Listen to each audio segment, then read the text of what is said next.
1 जून 2025 पर्यंतच्या शेतकऱ्यांच्या थकीत पीक कर्जाची माहिती पाठवण्याचे आदेश राज्य शासनाकडून जिल्हा बँकांना देण्यात आले होते। गेले 3 महिने जिल्हा बँकांकडून माहिती घेण्यात आली।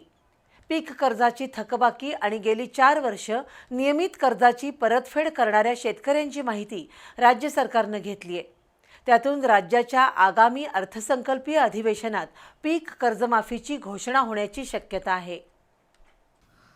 राज्यातील 25 लाख शेतकऱ्यांकडे जवळपास 35,000 कोटी रुपयांची थकीत पीक कर्जाची रक्कम आहे।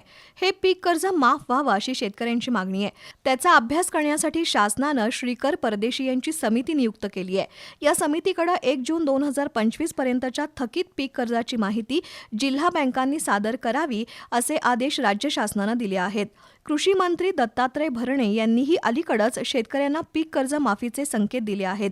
राज्य विधिमंडळाचं अर्थसंकल्पीय अधिवेशन 23 फेब्रुवारी ते 25 मार्च या कालावधीत होत आहे, तर 6 मार्च रोजी मुख्यमंत्री देवेंद्र फडणवीस अर्थसंकल्प सादर करणार आहेत। त्यामध्ये राज्यातील शेतकऱ्यांच्या पीक कर्जमाफीची घोषणा होण्याची शक्यता आहे। त्यामुळे यंदाच्या राज्याच्या अर्थसंकल्पाकडे कृषी क्षेत्राचं विशेष लक्ष लागून राहिलंय।